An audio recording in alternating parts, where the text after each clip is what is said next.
사랑과 은혜가 풍성하신 아버지 하나님 감사를 드립니다. 우리를 하나님의 자녀 삼아주시고 또 이렇게 새벽부터 하나님의 전으로 불러주시고 하나님과 함께 교제하고 말씀을 통해 우리 삶을 돌아보게 하시니 감사를 드립니다.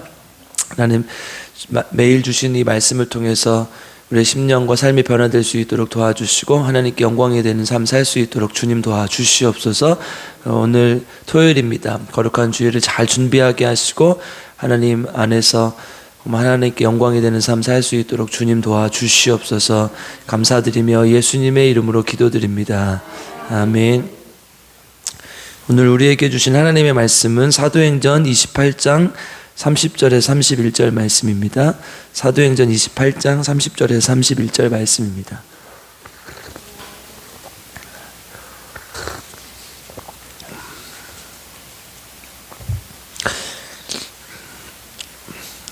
함께 한 목소리로 30절, 31절 읽겠습니다. 시작. 바울이 온 이태를 자기 셋집에 머물면서 자기에게 오는 사람을 다 영접하고 하나님의 나라를 전파하여 주 예수 그리스도에 관한 모든 것을 담대하게 거침없이 가르치더라. 아멘. 네. 오늘도 하나님의 말씀을 통해 우리 모두에게 하나님의 은혜와 축복이 있기를 주님의 이름으로 축복합니다. 우리가 사도행전을 전체를 다 보진 않았지만 이렇게 조금씩 살펴보면서 함께 사도행전 전체의 내용을 훑어보고 있습니다. 오늘 28장 마지막 구절인데요. 내일부터는 또 새롭게 성경 전체를 이제 처음부터 한번 보려고 그래요. 우리 주일학교에서 이렇게 한 장씩 하루에 읽어 나가고 있거든요. 그래서 함께 창세기부터 보려고 하는데 오늘 사도행전 마지막 구절입니다. 사도행전은 성령의 이제 역사하심, 성령의 이제 운행하심을 주제로 이렇게 이야기를 펼쳐가는데 그 과정에서 이제 교회가 성령의 역사를 통해서 부흥하고 또 확장되는 과정, 그리고 목숨을 걸고 복음을 전했던 사도 바울의 모습들, 여러 가지 모습들이 나타납니다. 가장 중요한 모습은 결국은 하나님 나라의 복음의 전파이죠. 오늘 본문에서도 마지막 구절에서 하나님의 나라라는 언급을 하는데요. 하나님의 나라의 복음이 전파되는 과정인 것이죠. 그래서 사도 바울의 이 마지막 로마에서의 삶을 좀 살펴보고 이렇게 마무리를 하려고 합니다. 사도 바울의 로마에서 삶은 사실 오늘 본문을 통해서만은 다는 알 수 없죠. 왜냐하면 이제 사도 바울이 도착해서 복음을 전하는 그 과정만을 이야기하고 있기 때문에 전체는 알 수 없지만 이제 다른 문헌들 통해서 우리가 여러 가지 설교를 통해서 들어본 기억이 있어요. 함께 그 부분을 살펴보겠습니다. 사도 바울은 이제 온갖 어려움 끝에 그토록 염원했던 로마에 도착하게 됩니다.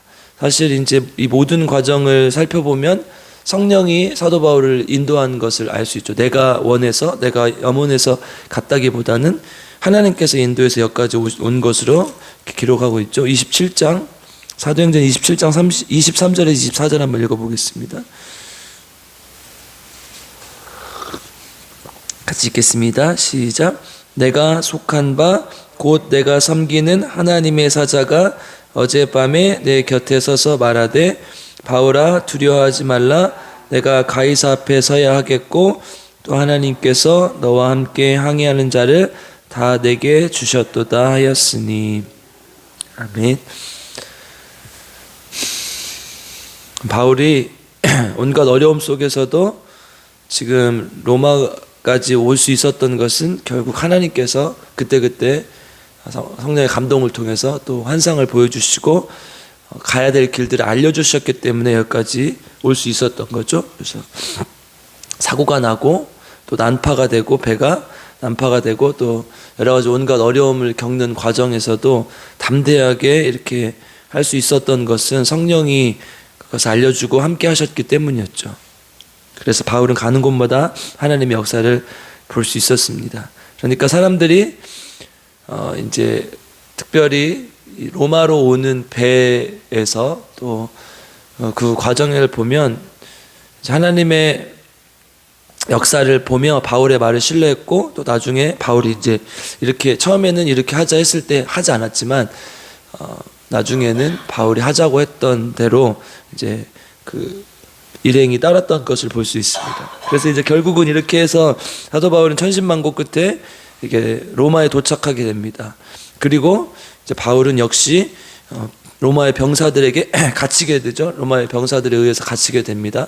가이사를 만났는지 못 만났는지 이 여부에 대해서는 본문은 기록하고 있지는 않지만 바울이 상소를 가이사에 했기 때문에, 황제에게 상소를 했기 때문에 황제에게 재판을 받는 과정은 당연히 있었을 것입니다. 근데 이제 중요한 것은 그 모든 과정 속에서도 사도 바울은 결국 복음을 전하는 데만 관심이 있었다는 거예요. 23절, 오늘 본문의 23절을 한번 읽어보겠습니다. 같이 읽겠습니다. 시작. 그들이 날짜를 정하고 그의 유숙하는 집에 많이 오니 바울이 아침부터 저녁까지 강론하여 하나님의 나라를 증언하고 모세의 율법과 선지자의 말을 권하다고. 아멘.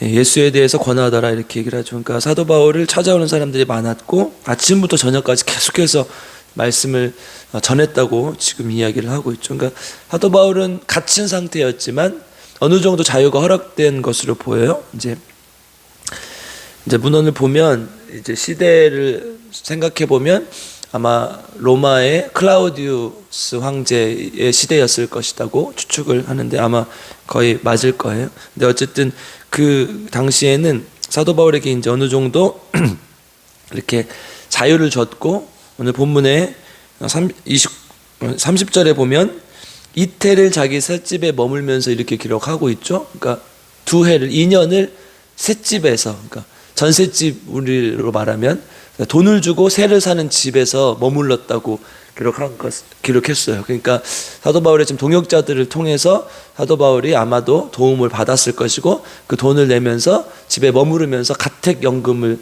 했던 것으로 보여요. 그러니까 되게 자유가 많이 주어지는 것이죠. 그 와중에서도 사도 바울은 복음을 전하고 하나님의 말씀으로 삶을 살아낸 것을 볼 수 있습니다. 우리 디모데 후서 4장 2절로 한번 가볼까요? 디모데 후서 4장 2절.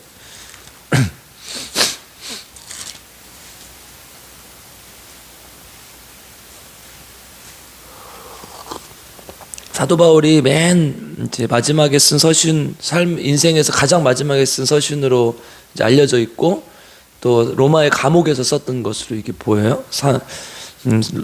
디모데후서 4장 2절 읽겠습니다. 시작. 너는 말씀을 전파하라. 때를 얻든지 못 얻든지 항상 힘쓰라. 범사의 오래 참음과 가르침으로 경책하며 경계하며 권하라. 아멘.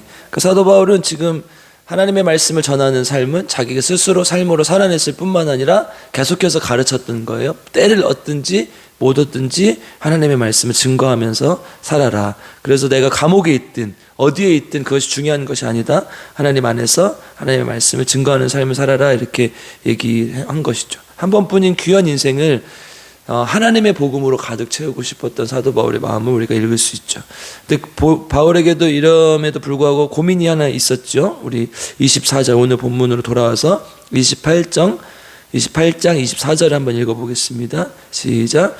그 말을 믿는 사람도 있고 믿지 않는 사람도 있어. 아멘. 그러니까 이제 이것은 지금이나 그때나 선지자 시대로 돌아가서 위로 거슬러 올라가서 보나 다 비슷한 것이죠. 그러니까 바울이 전에도 어떤 사람은 들었고 어떤 사람은 듣지 않았고 믿지 않아서 사람들이 있었던 것이죠. 이것은 시대를 막론하고 비슷한 현상이 있죠. 27절 한번 읽어보겠습니다. 읽겠습니다. 시작. 이 백성들의 마음이 우둔하여져서 그 귀로는 둔하게 듣고 그 눈은 감았으니 이는 눈으로 보고 귀로 듣고 마음으로 깨달아 돌아오면 내가 고쳐줄까 함이라 하였으니. 아멘. 사람들이 듣지 않는다는 것이죠. 들어도 귀는가 있어도 듣지 않고 보아도 보지 못한다 이렇게 표현을 하고 있죠. 사실은 이사야 6장 9절 10절의 말씀 인용한 것이죠. 우리 이사야 6장 9절 10절 한번 가보겠습니다.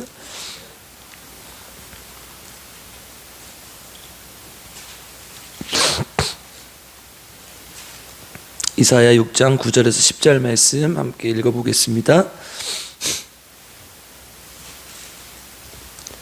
같이 읽겠습니다. 시작. 여호와께서 이르시되 가서 이 백성에게 이르기를 너희가 듣기는 들어도 깨닫지 못할 것이요 보기는 보아도 알지 못하리라 하여 이 백성의 마음을 둔하게 하며 그들의 귀가 막히고 그들의 눈이 감기게 하라. 염려하건대 그들이 눈으로 보고 귀로 듣고 마음으로 깨닫고 다시 돌아와 고침을 받을까 하노라 하시기로. 아멘. 이사야가 하나님 앞에 소명을 받고 복음을 전하고 하나님 앞에 회개하라고 백성들에게 돌아오라고 외치고 다닐 때 백성들의 마음이 둔하여져서 귀가 막히고 눈이 감기게 하여 듣지 못고 깨닫지 못한다, 이렇게 얘기를 하죠. 그러니까 바울은 복음을 전하면서 여전히 그 복음을 받아들이지 않는 유대인들의 모습을 안타까워했지만 한편으로는 하나님께서 명령하신 그 복음의 능력을 또 이방인에게 전하는 소명을 또 잊지 않았습니다. 29절, 28절, 오늘 본문 사도행전 28장 28절로 가보겠습니다. 시작. 그런즉 하나님의 이 구원이 이방인에게로 보내어진 줄 알라. 그것들은 그것을 들으리라 하더라. 아멘. 그러니까 유대인들에게 전하지 않은 것이 아니에요, 사도 바울이. 그러니까 이방 지역을 돌면서도 계속해서 유대인들에게 전했지만 오늘 본문도 사실 17절에 보면 유대의 높은 사람들을 초청하여 그랬어요. 그러니까 이게 당시에 회당을 중심으로 모였던 유대교 지도자들이었겠죠. 어디를 가든지 있었으니까요. 그들에게 하나님의 복음을 증거하고 예수님의 죽음과 부활을 증거했을 텐데 그들이 듣지 않았던 거예요. 그러니까 이방인에게 전하는 것이 너무 당연하다는 것을 지금 사도 바울은 말하고, 또한 자기는 그 소명을 위해서 부름받았다는 것을 이야기합니다. 그리고 오늘 본문에 이제 30절로 한번 가보겠습니다. 시작. 바울이 온 이태를 자기 셋집에 머물면서 자기에게 오는 사람을 다 영접하고. 아멘. 방금도 조금 전에도 말씀드렸듯이 바울은 로마에서 어느 정도 자유가 보장됐고 또 아까 셋집에서 살면서 사람들을 초청하고 또 어느 정도는 이렇게 만나고 싶은 사람들 다 만났던 것으로 보여요. 그리고 이제 최종 목적지는 이 로마에서 이렇게 복음을 전하고 이 이후의 최종 목적지는 이제 어디였는지 우리 로마서 15장 23절로 한번 가보겠습니다.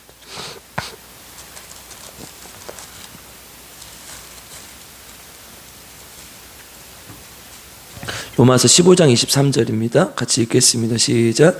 이제는 이 지방에 일할 곳이 없고 또 여러 해 전부터 언제든지 서바나로 갈 때에 너희에게 가기를 바라고 있었으니. 아멘. 로마서를 쓴 이유는 로마에 있는 성도들에게 편지를 보내는 거였죠. 그러니까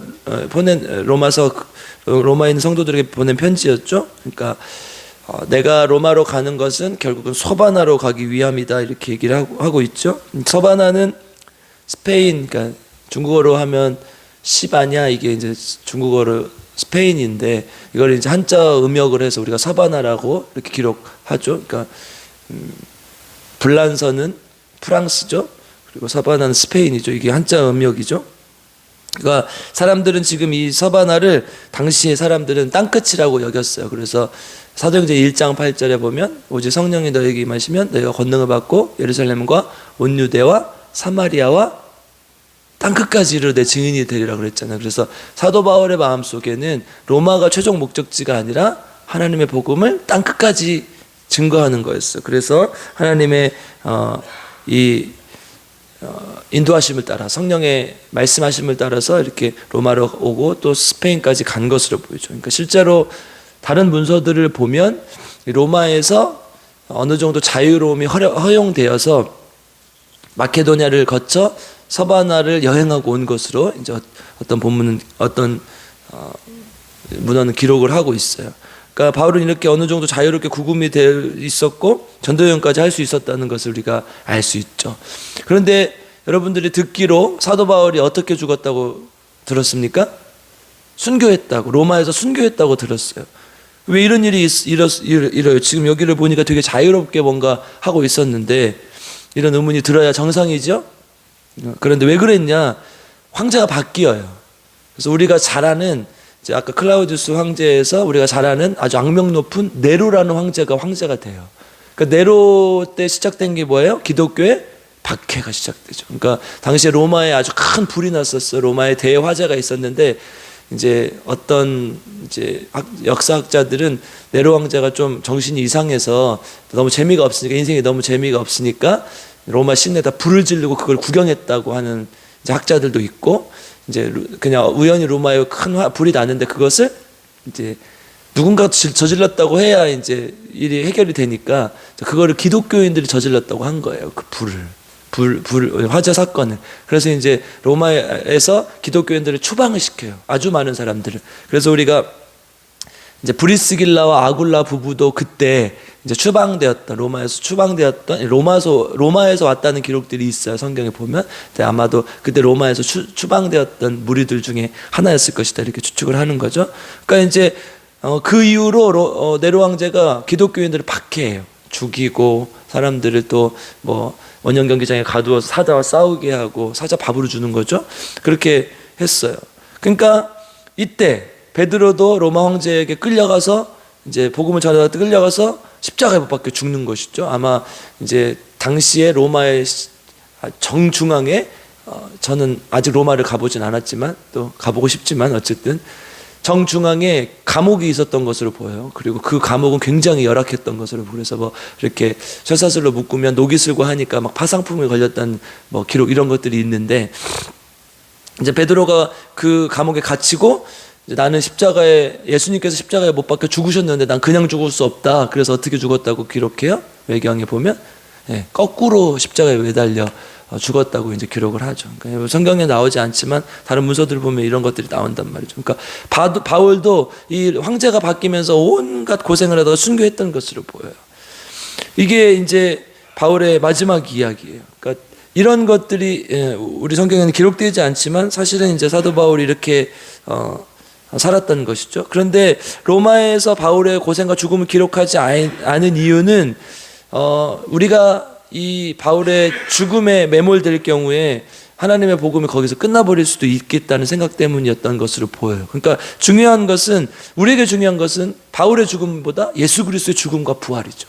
예수님의 죽음이 우리에게 어떤 의미를 주는지, 그리고 그 죽음을 통해서 우리에게 가져다 주는 것이 무엇이고, 또 예수께서 부활하셨다는 그 사실, 그래야 우리의 기독교가 희망이 있는 것이잖아요. 그런데 만약에 여기서 뭔가 바울이 죽고 이런 것에 집중하면 바울의 전기처럼 돼버린단 말이에요. 그러니까 31절 한번 읽어볼게요. 31절 같이 읽겠습니다. 시작. 하나님의 나라를 전파하며 주 예수 그리스도에 관한 모든 것을 담대하게 거침없이 가르치더라. 아멘. 뭔가 희망적이고 계속해서 뭔가 해나가야 될 것 같은 이야기를 통해서 마무리를 해요. 그러니까 이 마지막 구절은 아직 마무리가 되지 않은 것처럼 보여요. 그죠? 계속해서 담대하게 가르치고 계속 가르쳤다. 그리고 교회의 역사가 또 확장되었다. 이것을 지금 수천 년이 지난 우리에게도 이런 느낌을 주고 있다는 거예요. 그러니까 하나님의 복음은 이렇게 성령의 역사를 통해서 전파되었고 또 여기까지 왔다. 그리고 우리 삶을 통해서 하나님의 나라가 확장돼야 된다. 이 얘기를 하고 싶은 거죠. 그러니까 지금까지 우리가 이 앞 11장 이전에는 이제 사도들의 모습을 통해서 복음이 증거되는 것, 또 바울의 모습을 통해서 12장 이후는 28장까지 이제 복음이 증거되는 모습을 살펴봤는데, 여기서 끝나지 않아야 된다는 거야. 그러니까 뭐예요? 이 다음 구절부터는 누가 주인공인 거야? 우리가 주인공인 거예요. 하나님의 복음이 계속해서 우리를 통해서 확장되고 이어져 나가야 된다는 거죠. 사도행전은 28장에서 끝나나요? 아니면 29장이 있어요? 29장이 있는 거예요. 29장은 우리가 써내려가는 거예요. 하나님의 복음이 우리를 통해서 성령의 역사가 계속해서 나타나야 된다. 하나님의 복음이 증거되어야 된다. 이 얘기를 하고 있는 것이죠. 그래서 우리는 이 말씀을 보면서 이제 사도행전을 살펴보면서 읽으면서 이런 생각을 할 수 있어야 돼요. 우리 삶 속에는 하나님의 복음이 몇 %나 있는가? 하나님의 복음을 우리가 얼마나 증거하고 살고 있는가? 사도 바울은 오직 보니까 예수 그리스도, 내가 죽어도 주를 위하여 살고 죽어도 주를 위하여 죽나니 그러므로 사나 죽으나 우리가 주의 것이라 이렇게 고백하면서 온전히 복음만을 전하는 삶을 살았는데, 우리는 그러면 얼마나 하나님의 복음을 증거하고 살아내고 있는가, 이것을 잘 점검해보고 그리고 계속해서 하나님의 나라를 전파하고 증거하는 삶을 살라고 말씀하고 있는 것이죠. 우리 함께 오늘 말씀을 보면서 이 말씀이 우리의 말씀이 되길 원합니다. 그래서 하나님, 내가 오늘 기도할 때 하나님, 내가 하나님의 복음을 위해서 무엇을 하고 살고 있습니까? 하나님의 복음이 나를 통해서 증거되기를 원하며 나를 통해서 하나님의 나라가 확장될 수 있게 도와주십시오.